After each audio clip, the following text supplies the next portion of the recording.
Um dia de cada vez caminhando pela palavra de Deus com reflexão, propósito e vida real.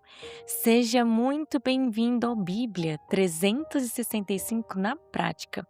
Hoje é o dia 178 da nossa jornada, dia 27 de junho, e seguindo nosso cronograma, os textos de hoje são Deuteronômio capítulo 32, Salmos 119 do versículo 121 ao 144, Isaías 59 e Mateus capítulo 7. Abra o seu coração, prepare o seu secreto para que o Senhor possa falar a você. Se esse programa tem feito sentido, siga nas plataformas e compartilhe com alguém que você sabe que precisa dessa palavra hoje. E sem mais delongas, Deuteronômio capítulo 32. Moisés encerra sua caminhada deixando um cântico para que Israel nunca esquecesse quem Deus é e quem eles eram. O capítulo começa exaltando o caráter do Senhor. Suas obras são perfeitas, todos os seus caminhos são justiça. Deus é fidelidade e nele não há injustiça. Antes de falar do pecado do povo, Moisés faz questão de lembrar que o problema nunca esteve em Deus.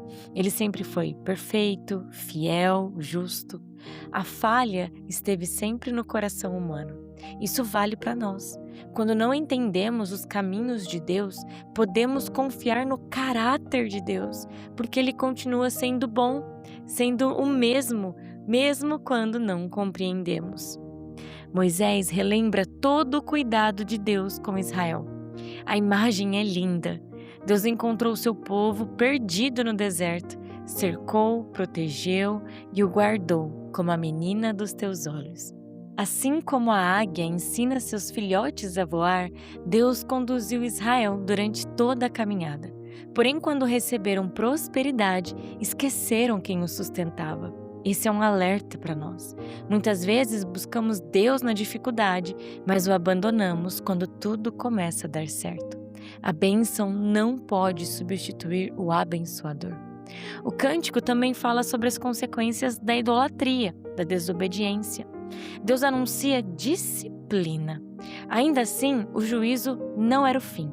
O Senhor declara: quem dera fossem eles sábios, então entenderiam o fim.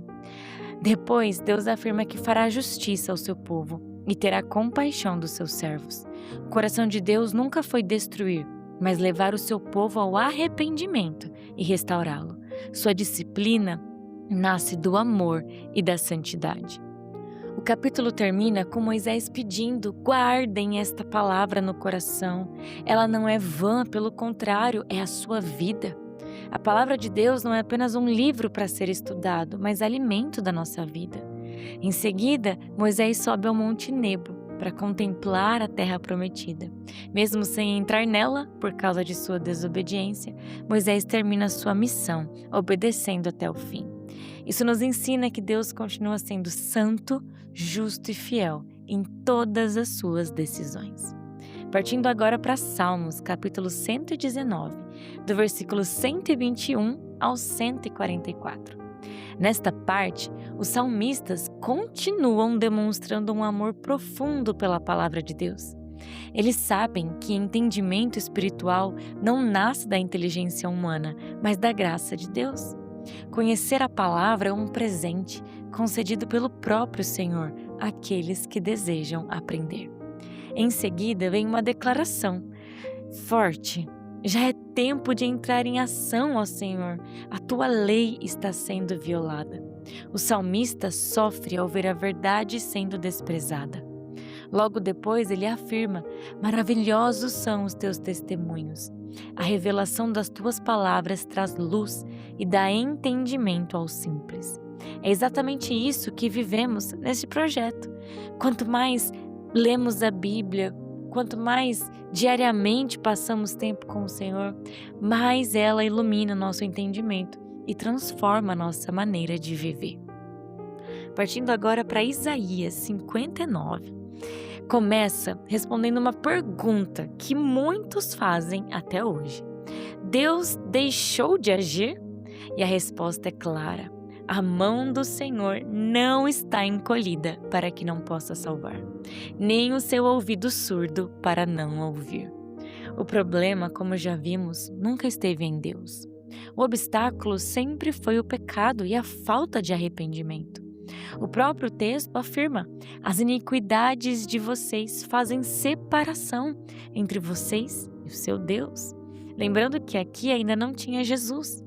O pecado, ele rompe a comunhão, endurece o coração, impede que desfrutemos da presença do Senhor. O profeta então faz uma confissão coletiva. O povo reconhece os seus pecados, dizendo: as nossas transgressões estão conosco. Eles esperavam luz, mas a consequência era trevas. Esperavam justiça, mas viviam em injustiça. O arrependimento verdadeiro começa quando paramos de culpar os outros e reconhecemos a nossa própria condição diante de Deus. E é nesse cenário que Deus procura alguém que interceda. Mas a Bíblia diz que ele não encontra ninguém. Então o próprio braço do Senhor traz a salvação. E há aqui uma poderosa antecipação da obra de Cristo. Quando ninguém podia salvar, Deus mesmo entrou na história através de Jesus para realizar aquilo que o homem jamais conseguiria fazer. O capítulo termina com uma promessa: o meu espírito, as minhas palavras, não se desviarão da sua boca, nem da boca dos seus filhos e dos filhos dos seus filhos. Deus promete uma aliança permanente baseada na sua palavra e no seu espírito. É uma promessa que aponta para a nova aliança, onde Deus escreve sua vontade no coração do seu povo.